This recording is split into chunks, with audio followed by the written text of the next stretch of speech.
1966년 7월 잉글랜드 리버풀의 구시슨 파크 그라운드를 가득 메운 함성 속에서 누구도 이름을 들어본 적 없는 동양의 한 팀이 세계적인 강호를 상대로 3대0 압도적인 스코어를 만들어내고 있었습니다.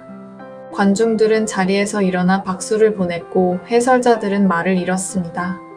그런데 이 영상에서 정말 하고 싶은 이야기는 그 경기 자체가 아닙니다. 경기가 끝나고 평양으로 돌아간 선수들에게 그 다음 무슨 일이 벌어졌는가 바로 그 부분입니다. 놀랍게도 그날 이후 36년 동안 이 선수들의 모습이 담긴 사진 한 장, 기사 한 줄이 서방 세계에 전해지지 않았습니다. 그들은 영웅이 되어 평양 거리를 활보했을까요? 아니면 패배의 책임을 지고 어디론가 사라졌을까요? 이 영상을 끝까지 보시면 영국에 남아있는 당시 기록과 한국 사회에 수십 년째 떠도는 소문, 그리고 한 영국인 감독이 위험을 무릅쓰고 평양까지 들어가 찍은 다큐멘터리가 들려주는 이야기까지 이 사건을 둘러싼 거의 모든 갈래의 증언을 한 번에 정리해드립니다. 우리가 알던 이야기가 한 군데에서 어긋납니다. 왜일까요? 그 답을 찾기 위해서는 먼저 1966년 여름으로 돌아가야 합니다. 당시 북한 축구 국가대표팀은 월드컵 본선 자체가 기적에 가까웠습니다.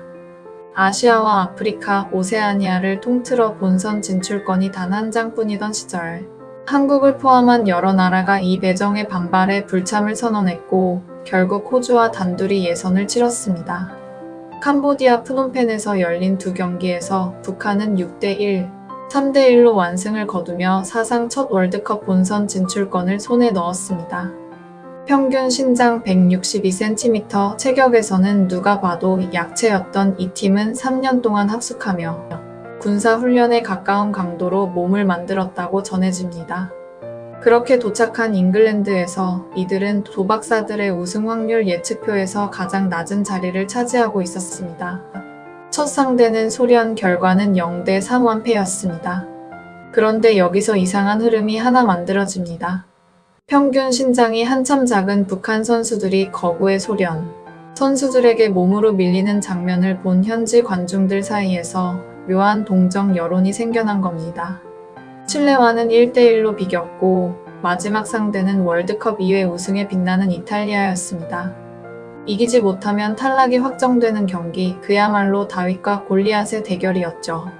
그리고 전반 42분 박두익의 발끝에서 나온 한 골이 모든 걸 바꿔놓았습니다. 1대0, 이탈리아의 충격적인 패배였고 아시아팀이 월드컵 본선에서 거둔 최초의 승리였습니다. 이탈리아 선수단은 성난 자국 팬들을 피해 귀국 공항까지 몰래 바꿔야 했을 정도였습니다. 북한은 그렇게 아시아 최초로 8강에 올랐습니다. 무대는 리버풀의 구시슨 파크, 상대는 에우제비오를 앞세운 포르투갈이었습니다.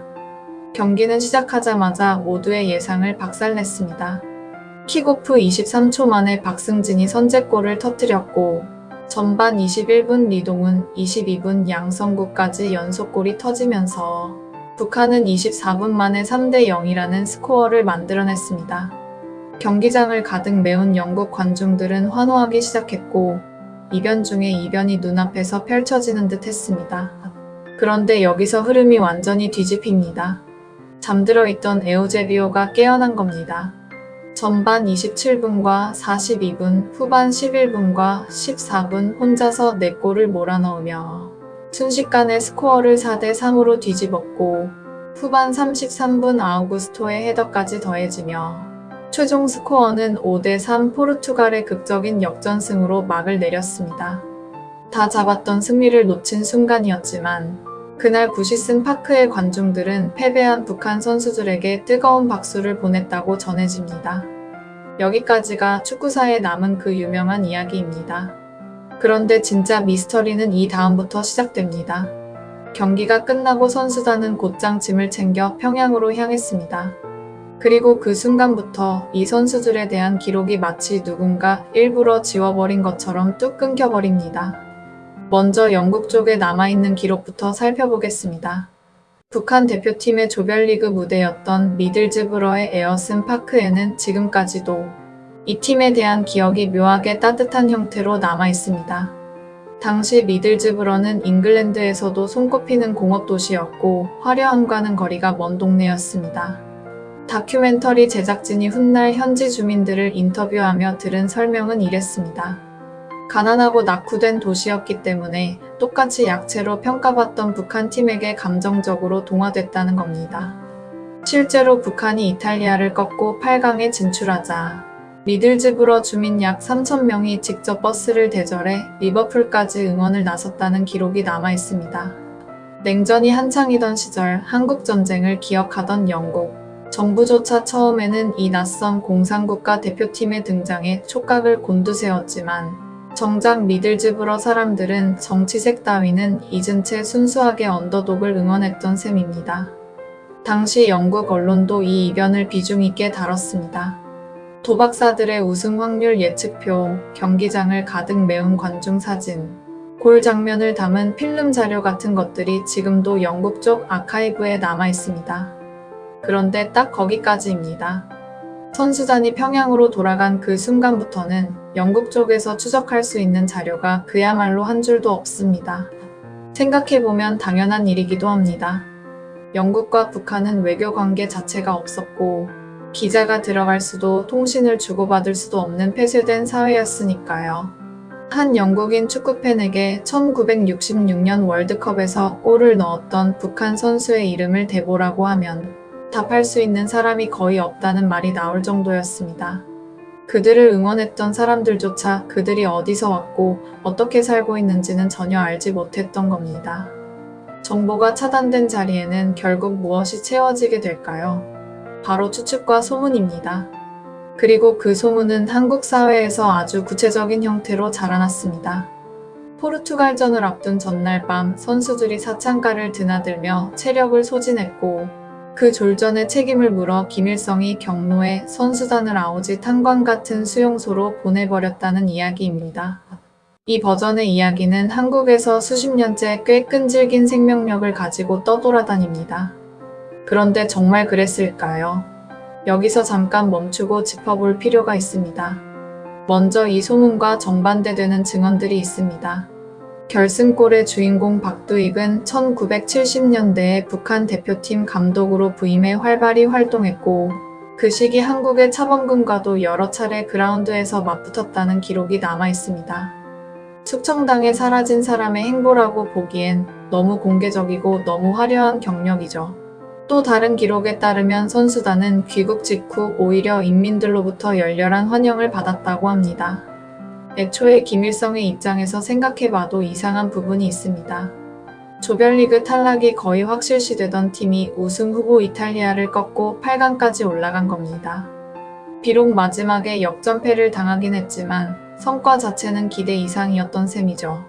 일부러 영웅들을 숙청할 명분이 딱히 없었다는 분석이 나오는 이유입니다. 그렇다고 이 소문이 완전히 허무맹랑한 거짓말이냐 하면 그렇게 단정하기도 어렵습니다. 탈북 출신의 한 언론인은 조금 다른 설명을 내놓습니다. 선수들이 고초를 겪은 진짜 이유는 축구 경기 결과 때문이 아니라 당시 북한 권력 내부에서 벌어지고 있던 갑산파 숙청 사건에 잘못 휘말린 것이라는 주장입니다. 시기적으로도 선수들이 어려움을 겪기 시작한 건 월드컵이 끝나고 몇 달이 지난 뒤였다고 합니다. 즉 경기 다음날 바로 끌려간 게 아니라는 거죠. 실제로 당시 수비수였던 신영규는 국제축구연맹 회장이 직접 공격은 에우제비오, 골키퍼는 야신, 수비는 신영규라며 극찬했을 정도로 인정받던 선수였습니다. 그럼 그가 이후 숙청을 당해 지방의 한 도자기 공장 소속 축구팀 감독으로 밀려났다는 이야기가 전해집니다. 모두가 영웅 대접을 받은 것도 아니고 모두가 수용소로 끌려간 것도 아닌 그 중간 어딘가에 진실이 있었던 셈입니다. 다만 여기서 한 가지는 분명히 짚고 넘어가야 합니다. 북한 사회의 내부 사정은 외부에서 정확히 검증하기가 매우 어렵습니다. 탈북자의 증언 역시 소중한 단서이긴 하지만 단편적인 경험과 전언에 기댄 경우가 많아 그 자체로 완전한 사실 확인이 되는 건 아닙니다. 근거가 불분명한 풍문을 그대로 사실처럼 받아들이는 태도는 경계할 필요가 있다는 지적도 함께 존재합니다. 정리하자면 박두익처럼 공개적으로 출세가도를 달린 선수가 있는가 하면 신영규처럼 권력 다툼에 휘말려 한직으로 밀려난 선수도 있었던 것으로 보입니다. 영웅 신화도 비극적 수청설도 둘 중 어느 하나만으로는 설명되지 않는 이야기였던 겁니다. 그렇다면 이 모순된 두 가지 증언을 도대체 누가 어떻게 직접 확인했을까요? 바로 여기서 한 영국인 다큐멘터리 감독의 이야기가 등장합니다. 데니얼 고든이라는 인물입니다. 그는 어린 시절 부모님에게서 1966년 북한 축구팀의 활약상에 대한 이야기를 들으며 자랐다고 합니다. 영국 축구팬으로서 그는 골을 넣었던 선수들의 이름조차 아무도 기억하지 못한다는 사실이 못내 아쉬웠다고 말합니다. 그 선수들은 그 후로 도대체 어떻게 됐을까? 이 단순한 호기심 하나가 결국 그를 평양으로 이끌었습니다. 촬영 허가를 받기까지의 과정부터 순탄치 않았습니다. 고든 감독은 북한 당국을 설득하는 데만 4년이라는 시간을 쏟았다고 합니다. 외부 세계, 그것도 서방 카메라가 평양 시내를 자유롭게 돌아다니며 촬영한다는 건 폐쇄적인 체제 입장에서는 결코 가볍게 허락할 수 있는 일이 아니었으니까요. 끈질긴 설득 끝에 마침내 촬영 허가가 떨어졌고 9개월에 걸친 촬영 끝에 2002년 영화 한 편이 완성됩니다. 한국에서는 천리마 축구단이라는 제목으로 원제는 그들의 인생의 경기, 더 게임 오브 데어 리브즈였습니다. 세계 최초로 북한 현지에서 촬영된 장편 다큐멘터리라는 타이틀이 붙었습니다. 이 영화가 카메라에 담아낸 사람들은 모두 8명이었습니다. 당시 감독이었던 명래현, 이탈리아전 결승골의 주인공 박두익, 골키퍼 리찬명, 그리고 박승진, 림중선, 임성휘, 한봉진, 양성구까지 36년 만에 다시 모인 이들은 노년이 되어 있었고 화면 속에서는 옛 동료들과 재회하며 눈시울을 붉히는 장면도 담겼습니다. 흥미로운 건 여기에서 끝나지 않았다는 점입니다. 고든 감독은 당시 이탈리아 대표팀 소속으로 그 경기를 뛰었던 산드로 마촐라와 지아니 리베라까지 함께 인터뷰에 담아냈습니다. 패배한 쪽의 기억과 승리했던 쪽의 기억을 나란히 배치한 거죠. 리베라는 경기 전부터 너무 자신만만했던 게 오히려 침착함을 잃게 만든 원인이었다고 회고했다고 전해집니다. 오만과 방심, 패배의 진짜 원인을 스스로 인정한 셈입니다. 이 다큐멘터리를 통해 새롭게 드러난 사실들은 적지 않습니다. 우선 가장 분명하게 확인된 건 적어도 카메라 앞에 선 이 8명만큼은 살아있었고 평양에서 비교적 평범한 노년을 보내고 있었다는 점입니다. 수십 년간 서방 세계에 알려지지 않았던 그들의 존재가 처음으로 화면을 통해 입증된 순간이었습니다. 림중선은 영화 속에서 이탈리아전 당시의 긴장감을 생생하게 회고하며 어둠 속에서 빛을 본 듯한 느낌이었다는 표현으로 그날의 감정을 전했다고 알려져 있습니다. 다만 이 지점에서 한 가지 짚어야 할 부분이 있습니다. 폐쇄된 국가에서 외국 감독에게 허락된 인터뷰가 과연 정치적 검열에서 완전히 자유로울 수 있었을까 하는 의문입니다.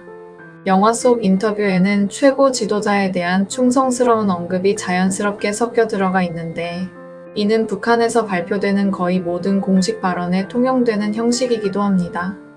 그러니까 이 영화가 보여준 것이 가공되지 않은 날 것의 진실인지 아니면 허락된 범위 안에서 정제된 또 다른 버전의 이야기인지는 신중하게 따져볼 여지가 남아있는 셈입니다. 실제로 고든 감독 본인도 이 부분에 대해 흥미로운 입장을 밝힌 적이 있습니다. 여러 국가, 여러 입장이 얽힌 다큐멘터리를 찍으려면 중립적인 시각이 필요하다는 겁니다. 그러면서 무엇이 진실인지 판단하는 몫은 결국 관객에게 있다고 말했습니다. 답을 떠먹여주기보다는 서로 다른 증언들을 나란히 늘어놓고 시청자 스스로 판단하게 만드는 연출 방식을 택한 거죠. 이건 어쩌면 이 사건 전체를 가장 정직하게 다루는 방법이었는지도 모릅니다. 그렇다면 이 영화 한 편으로 36년간의 미스터리가 완전히 풀렸다고 말할 수 있을까요? 그렇게 단정 짓기는 어렵습니다. 영화에 등장한 건 어디까지나 생존이 확인되고 또 인터뷰에 응할 수 있었던 8명의 한정된 이야기입니다. 신영규처럼 권력 다툼에 휘말려 한직으로 밀려났다고 전해지는 선수, 혹은 카메라 앞에 서지 못한 채 끝내 기록조차 남기지 못한 나머지 선수들의 이야기는 이 다큐멘터리에서도 다뤄지지 않았습니다. 결국 우리가 손에 쥔 건 완전한 진실이 아니라 정보가 극도로 제한된 사회를 향해 던진 카메라가 우연히 그리고 매우 제한적으로 비춰낸 몇 개의 단면일 뿐입니다. 이 사건을 끝까지 따라가다 보면 결국 한 가지 질문에 도달하게 됩니다. 닫힌 사회를 둘러싼 진실은 외부의 시선만으로 온전히 밝혀낼 수 있는 걸까요? 정보가 차단된 자리에는 늘 누군가의 상상력이 빈틈을 메우기 마련이고 그 상상력은 때로는 과장된 비극으로 때로는 과장된 영웅담으로 굳어집니다. 1966년 그 선수들의 이야기 역시 완전한 신화도 완전한 비극도 아닌 그 사이 어딘가에 가장 가까운 진실이 놓여 있었던 것으로 보입니다. 박두익처럼 양지로 나선 삶이 있었고 신영규처럼 음지로 밀려난 삶이 있었으며 그리고 끝내 어느 쪽 기록에도 남지 못한 이름들이 있었습니다. 오늘 영상을 한 문장으로 정리하면 이렇습니다. 1966년 8강 신화의 주인공들은 영웅과 희생양이라는 두 신화 사이 어딘가에서 각자 다른 삶을 살았습니다. 그리고 여전히 풀리지 않은 질문 하나가 남습니다. 다큐멘터리 카메라 앞에 끝내 서지 못한 나머지 선수들, 그들에게는 정말 무슨 일이 있었던 걸까요? 어쩌면 그 답은 평양의 어느 기록 보관소 안에 영영 공개되지 않을 형태로 잠들어 있을지도 모릅니다. 판단은 여러분의 몫으로 남겨두겠습니다.